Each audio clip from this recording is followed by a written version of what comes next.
Okay guys, so let's get into the story of why you should never paint your nails red. This story is about a teenage girl named Aria who had a best friend who owned her own nail salon at home. Her friend was quite successful. She had about 8 to 10 clients a day and they always raved about their nails. Her business had 5 stars, great reviews, and people said the polish almost seemed like magic because it could last 8 weeks without even chipping or coming off in any way. Well, one day Aria asked her friend if she would do her nails. So she went over and sat in the chair and was amazed by her giant wall of nail polish. There was probably about 800 bottles of varying colors and shimmers, but the strange thing was she only saw one bright red bottle at the very top right, almost looking like it had cobwebs hanging from it. She had no other red in her entire collection. The rest of the colors were greens and blues and purples and blacks and grays and silvers. So when her friend asked her what color she wanted, she just pointed to the red. Immediately her friend shook her head and said that that bottle was only used on very, very special occasions. Aria was obviously very confused by this, but ended up just choosing one of the really cute baby blue shimmery colors. And she discovered that everyone was right. The nail polish was amazing. It was almost bulletproof. There was no scratches, no chipping. She couldn't even get rid of it with nail polish remover. So she asked her friend what brand it was because she had never seen anything like this. And her friend said that it was her own personal secret. Kind of like a secret recipe. She said it was something that she would never ever share to the public or even her closest friends or family. That does sound a little bit sketchy to me, but if it works, I guess. Well, months went by and Aria was invited to a wedding. And of course, she wanted to go and get her nails done by her best friend. But unfortunately, she found out that her friend was away on vacation and couldn't do them for her. But she still told Aria that she was free to go to her house and pick a color she wanted and do them herself. But she made sure to tell Aria any color but red. So Aria took her up on her offer, went to her nail salon, stared up at the huge nail polish wall, but she still couldn't help but look at the red. It just stood out like a sore thumb. And obviously she knew that she shouldn't take it, but she just felt too tempted by it. She really, really wanted to wear the red nail polish. She thought it would look so amazing with the black dress that she planned to wear to the wedding. So she chose it, and she basically had to pull it away from all of the spider webs on the shelf. And she noticed that the bottle almost felt hot to the touch, which is obviously really weird. So she sat and painted her nails, and the red was so glossy and she was extremely happy with her choice. And she went to the wedding that evening and everyone was complimenting her nail polish, and her friend texted her and asked her to send a picture of her nails. She was really curious to see which color she chose. So Aria sent her a picture and almost immediately her best friend started calling her. But she knew that she would probably get yelled at, so she decided not to answer, and call after call was coming in and she was just ignoring all of it. And a couple more hours went by when she started to feel this strange sensation in her nails. It was almost like a tingling sensation, but she tried to just not pay attention to it, not worry about it. But soon after, the tingling started to turn into burning. So she went into the washroom and ran her fingers under the cold water, but no matter what she did, the burning got worse and worse. It eventually got so bad that she was literally screaming in pain. It was like her nails were on fire and there was nothing she can do about it. So the story ends with Aria actually peeling all of her nails off, which is so disturbing. But when you're in a situation like this, you will do anything to get the intense burning to stop. It's like your nails are on fire. So clearly there was a lot more to her friend's nail polishes than she told people. I'm guessing she like enchanted them or had some like magical aspect to them, which made people constantly compliment them, which made them last so long. And it seemed like that red polish she only kept for her enemies, which is why she told Aria it was only used for special occasions. So yeah, after hearing about that story, I was definitely very freaked out by the red nail polish. Thankfully, it's not really a color that I usually go to. I don't think at any point in my life I've ever worn red nail polish. It's a very bold color. I mean, it's gorgeous, but I usually go for like very like neutral tones or like black.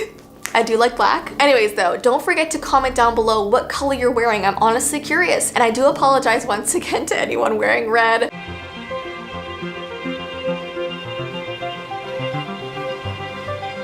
And in today's video, we are continuing our nail polish color series covering pink today. I know a lot of people love pink. I don't love the color, but I can see why people do. It's so funny because I'm looking at myself in the viewfinder right now and I'm literally wearing a Nightmare on Elm Street top with this like colorful strawberry background behind me. I'm like clashing like crazy and there's nothing I can do about it. I really wanted to wear this top today and did not realize that this would be a lot. You know, it's a contrast. Okay, so let's briefly talk about the color pink. Certain colors of pink are shown to reduce aggression. So the color has been famously used in prison cells to limit aggression in inmates. And while they were studying this sort of phenomenon, they had people sit down and stare at a wall of pink, so like a big square of pink, with their arms out in front of them like this. And then someone would come up and try to push their arms down as hard as they could. Apparently this was easy to do while these people were staring at the pink wall. But if they looked at blue, their arms weren't able to be pushed down and they had full strength. I feel like I need to try this on Ty, maybe also on the vlog channel because he's really strong and I feel like if I show him pink, like he would still be able to keep his arms up.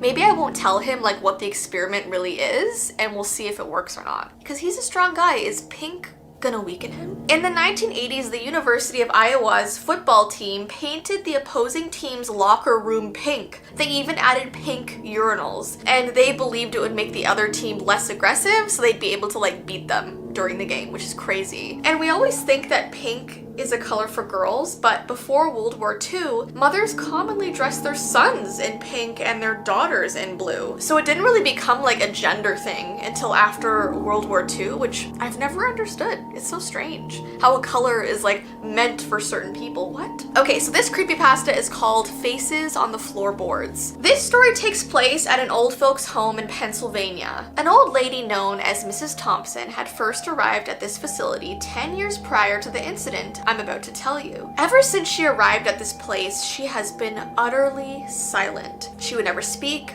or whisper or make any noises at all, and the family who brought her to this facility said that she had always been that way since she was a little girl. It just seemed like one day she went quiet, and it was bizarre to the family because before that she had loved to sing and perform and she was super talkative and outgoing. They said she was always the loudest one in the room, but then one day she just abruptly went silent. They couldn't think of anything significant that happened to her. She had no sickness, no crazy event. She just was quiet all of a sudden. And all of her family missed her sweet little voice. Now she was 87 and in this old folks home getting care from all the staff. And even though she was so quiet, she was still very sweet and never caused them any issues. Days were spent reading to her, or she would take strolls outside through the gardens. And her favorite color was bubblegum pink, so she'd always be wearing that color sweater or dress or lipstick, and she'd always have her nails painted pink. And her hands were a little shaky, so sometimes staff would put the nail polish color on for her, which is so sweet. But one night, something very out of character happened. It was long past everyone's bedtime, and one of the nurses were walking down the hallway when they saw a light coming from underneath Mrs. Thompson's door. She walked in and saw Mrs. Thompson hunched over on the floor, and her right arm was moving very rapidly, but her back was towards the door, so the nurse had no idea what she was doing. The nurse crept closer and saw the pink nail polish bottle open beside her, and the old woman was drawing on the floorboards with the nail polish. She was drawing these symbols and grisly looking faces,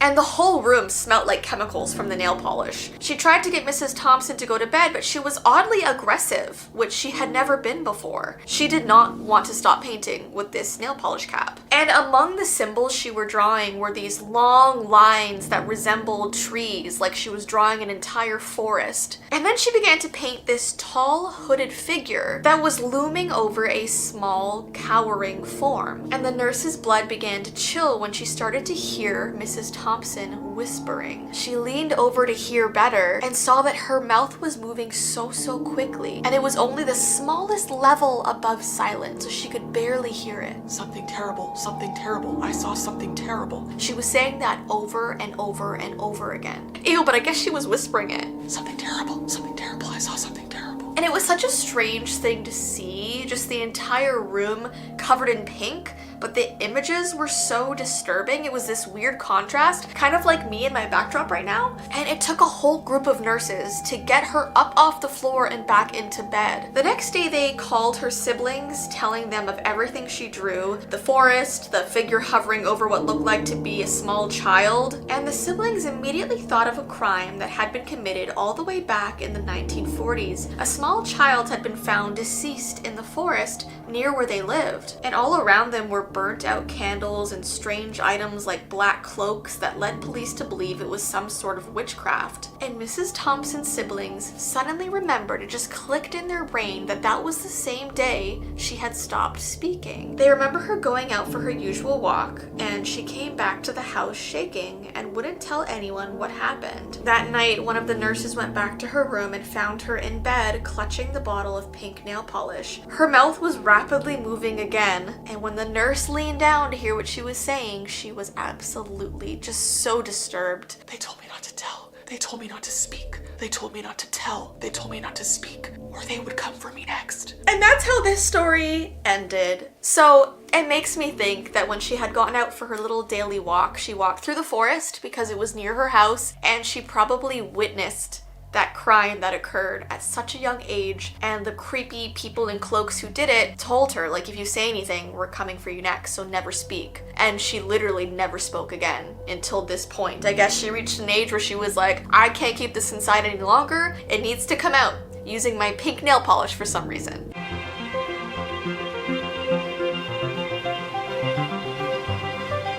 And in today's video, I'm going to be telling you a very creepy legend about why you should maybe never wear blue nail polish. I also tried to keep with the blue theme with my top. I kind of matched my backdrop as well. And guys, if you want me to do a video about each color, definitely let me know. This could be like the crayon videos 2.0, but they're on our nails. I don't even have nail polish on right now. I feel like I should have put on blue. I missed the opportunity. So blue is actually said to be the most attractive nail polish color that someone could wear. And what's interesting is that it wasn't popular until the 90s, and people were actually shocked when it first came out, because typically people used to wear red, pink, nude, colors like that were always popular. But in the 90s, companies started coming out with blue nail polish, and people were like, whoa, that is striking. A little weird too. People were posting reviews saying things like, blue is just too unnatural to be a nail color. But then it just caught on and people started loving it. If you happen to be wearing blue nail polish right now, comment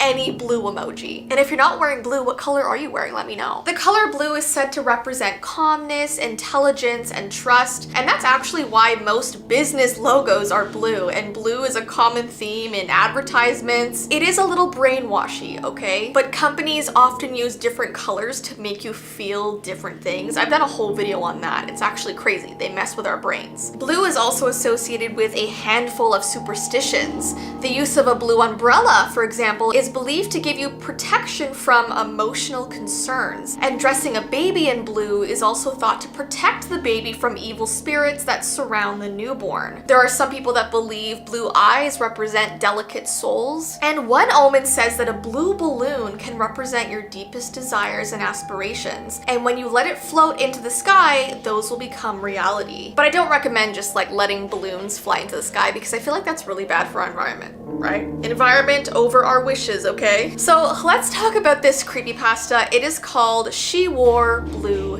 Nail Polish. So I'm gonna be reading this in the perspective of this guy who has a crush on a girl. I'd always seen her from a distance, laughing and talking with her friends, but I never had the courage to approach her. She was popular and I was not. She always had her hair curled perfectly and on trend outfits, but she always wore the same shade of blue nail polish, no matter what. So this guy is really observant. He's always taking into account what her hair looks like, what she's wearing, but he always notices the blue nail polish. I remember I often stared at her longingly in the cafeteria as I ate lunch alone, watching her with her gaggle of friends. I really wanted to join her, but I didn't. So he's really watching her. I don't know about you guys, but I can always feel when someone has their eyes on me for a long period of time. It's like a paranoia thing. Does anyone else agree? I sometimes even listen to her whispered conversations with her friend in math class. They often spoke of movies they'd seen, makeup, and music. She would absent-mindedly tap her blue nail polish nails on the desk as she talked. Occasionally, she would toss her hair over her shoulder and glance at the clock at the back of the room. Sometimes she caught my eye and we even made eye contact. Those times were good. So this girl has noticed him. Like every so often they'll lock eyes. I feel like it's because she feels like someone's watching her. And she's like, who's looking at me right now? She was very pretty, as most popular girls are. But that wasn't the only reason I liked her. She seemed kind. Too kind, perhaps. Some of her friends didn't deserve it. One afternoon, as I entered the cafeteria, I saw that her chair was noticeably absent. Her friends spoke in hushed voices. So one day she just wasn't there, which I guess was just strange because he saw her every single day. I told myself there was no need to be concerned. I had heard one of her friends say something with the word sick in it. Maybe she had a sick day? I went to my table and sat alone. It felt sort of strange not looking at her the whole lunch period. I missed her. But don't be silly, I told myself.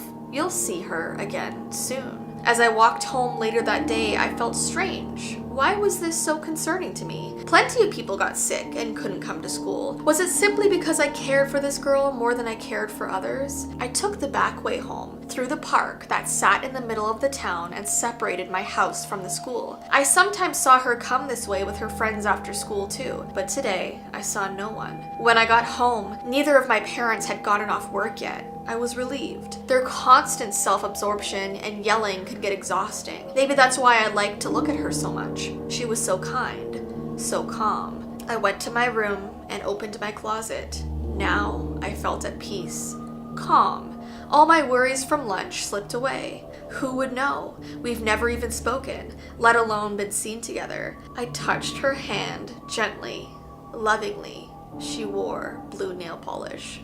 He put her in the closet. Ah! I mean, I had a feeling that's where this story was going because he seemed like an obsessive stalker. Obviously, he noticed so many details. He was always watching her. And he even said at one point, like, her friends don't deserve her, aka, I'm taking her. I deserve her. So I just thought that was so creepy.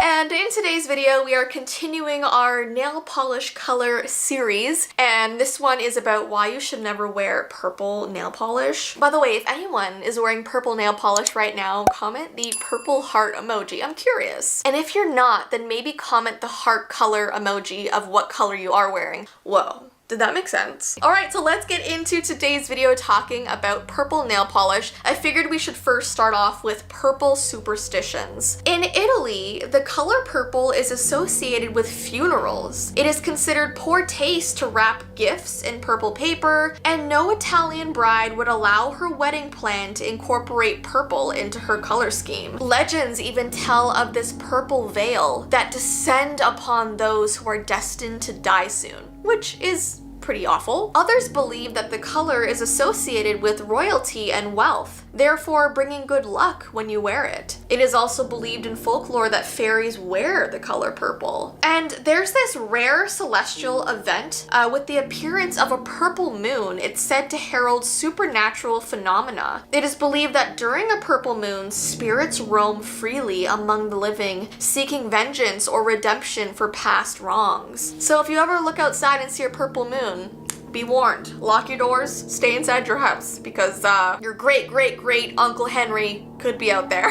Okay, so let's get into the creepypasta about purple nail polish. There was a town called Whispering Pines where a girl named Trisha lived. She was a very adventurous soul and loved going on hikes through the forest with her dog named Scout. One day they took a path they had never gone before and stumbled across an old decrepit cottage that was overgrown with vines and and tangled ivy. It looked like no one had been living there for a while. So, out of curiosity, she ventured inside, and once she saw the abundance of dead plants and potion bottles on the shelves, she knew right away that it had belonged to a herbalist that the townspeople had said was a witch. And this supposed witch used to dabble in dark magic. Trisha had heard that she died a number of years ago and her house was left to decay. So Trisha wandered around looking at all of the strange bottles with odd labels until she saw one that stood out to her across the room. The glass was glowing purple, drawing her closer. It looked like an ornate bottle of purple nail polish, and the bottle bore this strange symbol that was etched on the label. But because she was so drawn to it, she took the polish, put it in her pocket, and left. That night, Trisha put on the nail polish, and as soon as she did, the room went cold, and she thought she could hear a distant, ominous tune, almost like singing. And as she sat there and admired her nails, she had no idea what kind of ancient power she had just released. As the days passed, Trisha noticed some weird changes in her energy levels. She was feeling more and more tired, and she also began to look pale and weak. The only part of her that was glowing and vibrant was that purple nail polish that she was wearing. Concerned, Trisha decided to go to her town hall to look through old archives. She uncovered some chilling information about the history of Whispering Pines. The purple pigment in the nail polish originated from an ancient cave in the forest known as the Whispering Hollows. The town's officials had closed off the entrance decades ago after learning what ancient powers lay within. Long ago, during times of illness and desperation, people would take the purple pigment and turn it into paste, and then they would apply that purple paint onto the homes of people that they wished to drain the vitality from. They would place this pigment so secretly on the houses that the owners wouldn't notice. They would just suddenly feel more tired as the days went on. This pigment acted as a conduit, siphoning health from its unwitting victims to give strength to the one who put it there. So this witch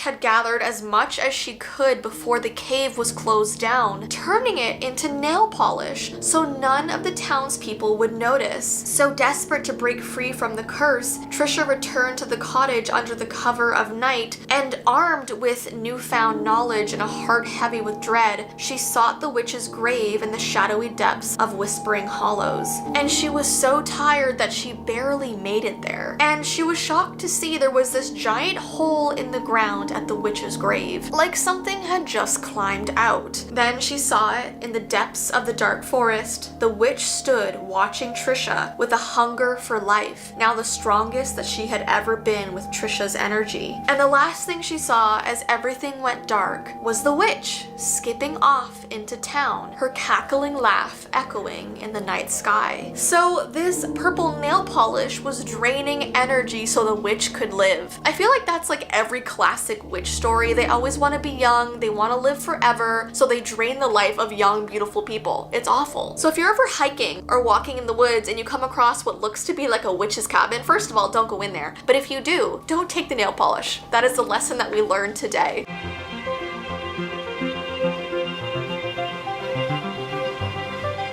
And I am on fire today. Literally.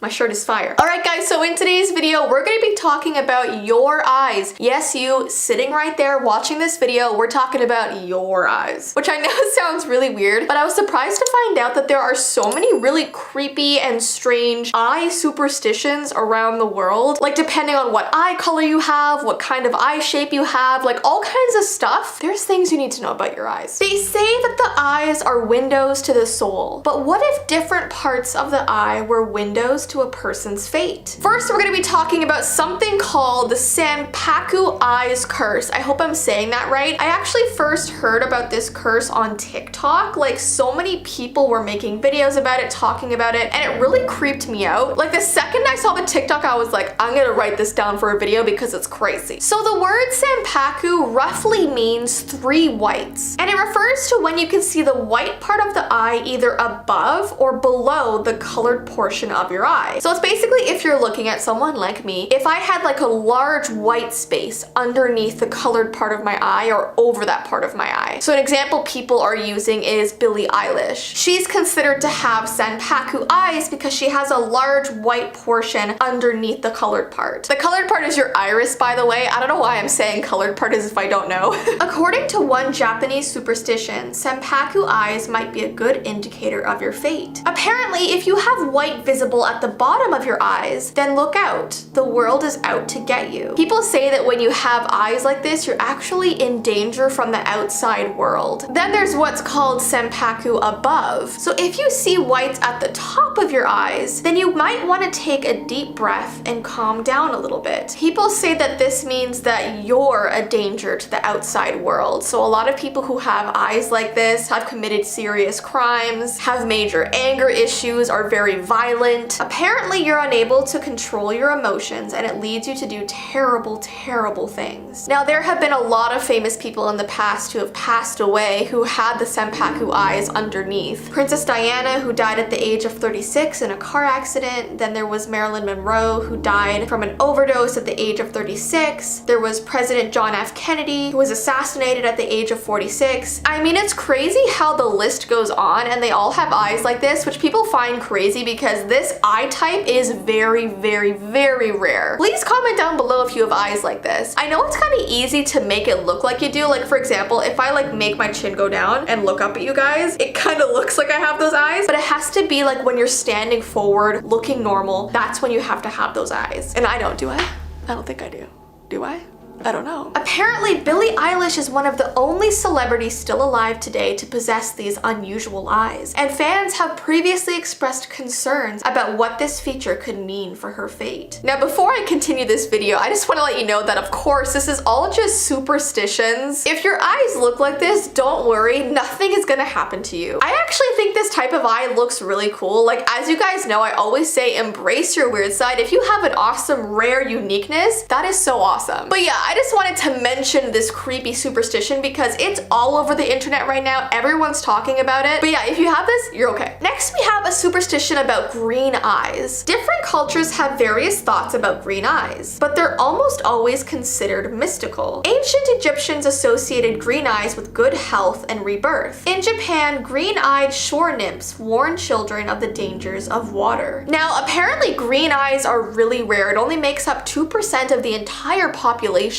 So if you have green eyes, comment down below because you are rare. Apparently, Irish people and Scandinavian people are more likely to have green eyes than anybody else. Then we have superstitions about eye twitches. You know when you're just sitting there and all of a sudden your eye just does that silly little thing that moves? It's so annoying. Sometimes I have eye twitches for an entire day. It's the worst thing ever. But apparently in certain cultures and places around the world, they believe that your eye twitching actually means something for you. Some people think it means that there's going to be life-changing events in your life, such as a death in the family or the arrival of money or a childbirth. And all of this usually means when your left eye twitches, not the right. If your right eye twitches, everything's cool. If your left eye twitches, watch out. Apparently, if your eyelid twitches at 4 a.m., it might mean joy is around the corner. Whereas if it twitches in the afternoon, it could mean an imminent disaster. So I guess if you wake up at 4 in the morning with an eye twitch, all is good. Then we have superstitions about different colored eyes. Heterochromia, the condition in which a person's irises are different colors, has provoked quite a few superstitions. In certain Native American cultures, heterochromia is referred to as ghost eyes and is even thought to give its possessors sight into both heaven and earth. Apparently this is also the case if you have a dog that has different color eyes. So my sister Mandy, I'm speaking to you. I guess your dog can see heaven and earth. My sister's dog has ghost eyes. I find that so cool, honestly. Comment down below if your dog has different color eyes. Then we have the eye superstitions after death. They say that when someone passes away and their eyes are closed, it means that they are at peace and all is good. But then on the other end, the superstition goes that if someone dies with their eyes open, it means they have coming judgment for their earthly actions. So I guess it means they weren't really a good person. Once again, only a superstition. Ancient burial practices attempted to correct for this by placing coins on the deceased eyelids. Beyond its practical utility for keeping the eyelids closed. It was also connected to the Greek myth that the ferryman Charon required a fee to take souls across the river into eternity. And then lastly, I saw this superstition that a lot of people back in the day thought that eating carrots would make you see in the dark. And yes, carrots are very good for your eyes, but they don't give you night vision. I wish they did, okay? Anyway, so guys, those are all the superstitions about eyes that I could find. If I missed any good ones, definitely comment it down below, and also comment what color your eyes are. I'm very interested because we're all unique. We all look different. And once again, don't worry about these superstitions, okay? They're just myths. They're just legends.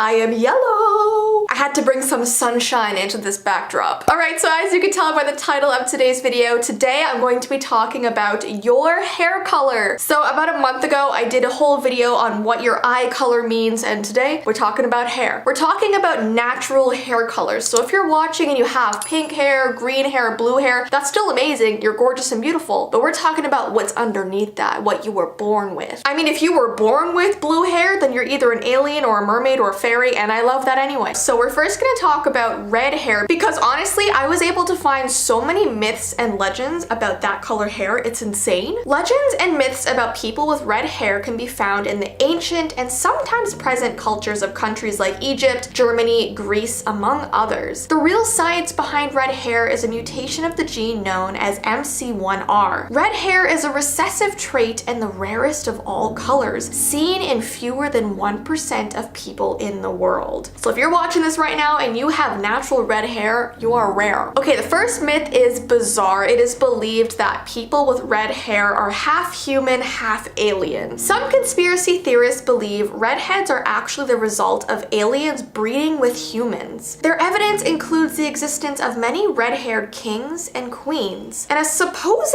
alien race known as Lyrans, which are said to have red hair and light-colored eyes. There's this one article that I found that literally says, think about it. Why did several kings and queens of Europe have red hair even though percentage-wise redheads are fairly rare? I don't know. Maybe they were just rare. Maybe it was a coincidence. Or maybe it's aliens and humans. Alright, the next myth is that people believe redheads turn into vampires after they pass away. I think this was more believed in Greek mythology. When a redhead passed, they would wake up as a vampire and go the rest of their lives as a vampire. Redheads were also believed to be witches for some reason. Many people just thought they were these evil, bad creatures, which is horrible. Honestly, I would love to be a vampire though. Then we have a story about the first red-haired person ever. Now, this legendary figure was apparently named Prince Aiden, and it is said that he acquired his red hair after visiting Atlantis. He arrived during sunset and was so amazed by the beautiful red colors of the sky and the clouds that his hair turned bright red. So they say that he became the first redhead ever, and that the rest of his family had red hair. It's an interesting story. And then lastly, we have a myth that people with red hair bring good luck. Some superstitions believe that rubbing the head of a redhead will bring good luck because the hair color is so rare. And in Poland, it's said that if you spot 3 people with red hair at the same time, you will win the lottery. And apparently back in ancient Rome, red-haired enslaved people were actually more expensive, partially due to the belief that they would bring their new owner wealth and luck. Times were strange back then. Anyways though, we are now gonna move on to blonde hair. Natural blonde hair is caused by a lack of pigment called eumelanin. This pigment deficiency is what gives blondes their hair color. The general explanation as to how blondes came into being is related to the need for vitamin D and lower levels of sunlight in some regions. It is said that blondes first started appearing 11,000 years ago, apparently during the last ice age. 2 of the Norse goddesses, their names are Sif and Freya. They were both blondes. Sif was a wife of the god Thor. She was known for her golden hair and was described as the most beautiful of women. And then Freya was characterized as the goddess of love, beauty, and fertility. She had blonde hair and blue eyes and was said to be the fairest of all goddesses. Now, in European tales, it is said that fairies actually prefer blonde people, and blonde babies were most likely to be taken from their cribs and switched with changelings. I've actually done a whole story time on that before. It's basically when fairies go and switch a real baby with a changeling, which is like a fairy creature, I believe. believe, and young blonde women were often enticed to join the lands of the fairies. So it's crazy. Fairies just love blonde people, apparently. Then we have brunette hair. Brunette hair is the most common hair shade in the world, with more than 90% of the population identifying as brunette. In Western popular culture, a common stereotype is that brunettes are stable, serious, smart, and sophisticated. Now, apparently brunette hair or brown hair was the most desirable hair color in the 1600s, specifically in Europe. Now, people actually wanted this hair color so badly that they would use lead combs to darken their hair color, not knowing that this lead comb could lead to kidney failure or death. So they would literally risk their lives to have brunette hair. An old Roman recipe for dark hair dye included charred eggs, boiled walnut shells, leeks, and leeches. And lastly, we have black hair. Black hair is the darkest and most common of all human hair colors globally. It is a dominant genetic trait, and it is found in people of all backgrounds and ethnicities. Those with very dark brown or black hair, whether natural or artificial, are often regarded as having a uniquely exotic beauty. The dramatic romantic connotations of black hair begin with an ancient Egyptian ruler named Cleopatra, who is believed to have enhanced the starkly black tint of her hair with tinctures of henna and indigo. Now, back in the Renaissance era, Shakespeare actually immortalized the captivating beauty of black hair with a series of love poems addressed to this mysterious dark lady that he spoke about, whose identity has never been revealed, but he always talked about her having this beautiful dark hair. In Greek mythology, Selene is the goddess of the moon. She drives her moon chariot across the heavens, and she is said to have dark, beautiful black hair and was regarded as the personification of the moon itself. I love having dark hair.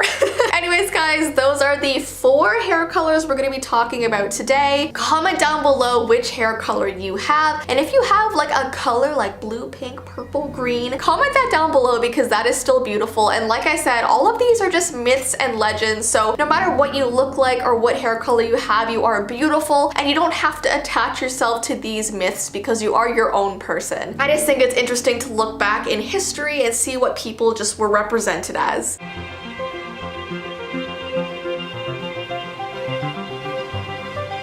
And as you can tell by the title of today's video, I'm going to be talking about the dark truth of your birthstone. Yes, you sitting right there on your couch, on your bed, on the toilet. We have done eye color on this channel. We have done hair color. I think we've done something else, and now we're doing birthstones. All right, guys, so without further ado, let's talk about the weird, creepy side of your birthstone. Birthstones are gems that are associated with a birth month. Each stone has a unique meaning and significance, but not everyone knows the strange legends and history that surround them. So before we get started, please comment down below what your birthstone is, and if you have no idea what it is, you're about to find out. Originally, birthstones are related to the 12 gemstones appearing on the breastplate of the high priest of the Israelites, described in the book of Exodus. But the tradition of wearing only one stone for your month of birth did not begin until the 16th century. Now, people believe that birthstones can provide good luck, protection, health, even power. So I am here to tell you all of the very strange facts. Now, keep in mind, these were just things that people thought hundreds and hundreds of years ago. So I'm telling this to you for historical purposes, but I personally don't really believe that stones have any power or good or bad luck. To me, they are just beautiful works of art in nature, but I know that every single person has different thoughts about that, and that's totally okay. All right, so let's start with the month of January, which is garnet. Now, in modern day, it is said that garnet represents protection. But in history, this stone was thought to keep the wearer safe during travel. Now, the word garnet is derived from a term that means seed because the gem resembles the color and shape of a pomegranate seed. Now, there's a myth that suggests that the garnet originated with Persephone, the Greek goddess of sunshine. Persephone was captured by Hades, the god of the underworld, and before Hades released Persephone, he really wanted to guarantee her return. So he gave her some pomegranate seeds. They also thought that when a garnet is stolen, it is said to bring terrible bad luck to the thief until it is returned to its rightful owner. Or they say that if your stone starts to lose its bright color, it means that danger and disaster is about to occur. So Be careful. All right, let's move on to February, which is amethyst. And if you know me, you know that's my birth month. And I love this color so much. Purple. Now, in modern day, amethyst symbolizes wisdom because I'm just so smart, aren't I? But ancient Greeks thought that amethyst guarded against intoxication. And in fact, the word amethyst comes from amethystos, a Greek word meaning sober. And at one time, only royalty was allowed to wear them. I wasn't able to find out why this was, but I do know the color purple has always represented royalty for some reason. All right, let's move on to March, which is aquamarine. And in modern day, it is said to represent serenity. Historically, it was thought to cure heart, liver, and stomach diseases. All one had to do was drink the water in which the gem had been soaking. It was also said to reverse the effects of someone that was poisoned. Early sailors also believed that aquamarine etched with the likeness of the sea god Neptune protected them against ocean dangers. So I guess those were all good things. Couldn't find anything bad about that one. Then we've got April, which is a diamond. And in modern day, it is said to symbolize strength. This stone was once thought to bring courage. In Sanskrit, the diamond is called Vajra, which also means lightning. And at one time, it was even thought that if you took a diamond into bed with you, it would cure your illness. Then we have May, which is emerald. And honestly, this is like my favorite stone to look at. It is so beautiful. I love green. So if this is your birth month, I'm kind of jealous of you. Now, in modern day, it is said to symbolize hope. Emerald was one of Cleopatra's favorite gems, and historically, it was associated with fertility, rebirth, and love. Thousands of years ago, the ancient Egyptians mined the earth, suffering through extreme conditions to find the prized green emerald. Cleopatra was so taken with these stones that she claimed the mines for herself. In fact, she was known for wearing lots of huge emerald jewelry, and she even gave emeralds carved with her portrait to her important visitors. Ancient Romans even went as far as to dedicate this stone to Venus, who was the goddess of love and beauty. It has been claimed that holding an emerald under one's tongue grants the ability to summon evil spirits. And apparently you should never gift someone an emerald on a Monday? Don't know why. Never explained that. Then we have June, and there's actually 3 different stones that go with June, so I guess pick one. But there's pearl, alexandrite, and moonstone. And we're gonna talk about pearl because that seems to be the most popular choice for this month. And in modern day, the pearl is said to symbolize purity. The ancient Greeks believed that pearls were the hardened tears of joy from Aphrodite, the goddess of love. And in ancient Japan, pearls were believed to be the tears of mermaids. However, some believe that they should not be given to a bride on her wedding day, as they can bring sadness or tears to her marriage. Then we have July, which is a ruby, and in modern day it is said to symbolize vitality. Ruby was regarded by ancient Hindus as the king of gems. It was believed to protect its wearer from evil, and ancient Burmese soldiers went so far as to insert rubies under their skin to protect them from battle. Rubies were also historically associated with the planet Mars, with some people even believing that rubies are actually sparks struck from the planet that fell to Earth. And it says their fire will last until the world itself grows cold. Whatever that means, I guess they will last until the ends of Earth. Another belief is that a ruby can warn of impending danger. So when something bad is gonna happen, apparently they will darken and they will lighten again once that danger has passed. Interesting. Then we have August, which is peridot, and in modern day this is said to symbolize beauty. It is sometimes called the evening emerald for its light green color. It was once believed that the green peridot crystals found in volcanic ashes were the tears of the volcano goddess Pele, and when set in gold, this gem was said to protect the wearer from nightmares. Then we have September, which is sapphire. I also love the color of this stone as well. In modern day, this is said to represent truth. It was once thought to guard against evil and poisoning, and it was believed that a venomous snake would die if placed in a vessel made of sapphire. Traditionally, it was also a favorite stone of priests and kings. It is also said that if a sapphire doesn't suit a person, it will bring them immense bad luck and bad fortune. So if this stone doesn't look good on you, you're in for bad luck. What the heck? Then we have October, October, which is opal, and some people also say the stone could be tourmaline. In modern day, this is said to represent confidence. Now, this word actually comes from the Latin word opalus, meaning precious jewel. Necklaces and crowns with opals set in them were worn to repel evil and to protect eyesight. Opals were greatly valued by ancient monarchs for their protective powers, and it was also ingested in ground up powder to protect against nightmares. So when people were having bad dreams, they were like, here, eat some rocks. I swear it tastes good. Like, forget nightmares. I would be up at night from a bellyache from that. In the late 19th century, Alfonso XII, King of Spain, experienced a spate of deaths in his family. This true story is so crazy to me. So it says his wife, grandmother, sister, and sister-in-law all died after receiving an opal ring. And what's so sad is that this opal ring was actually a gift from him, and each received this opal ring after the previous family member died. So basically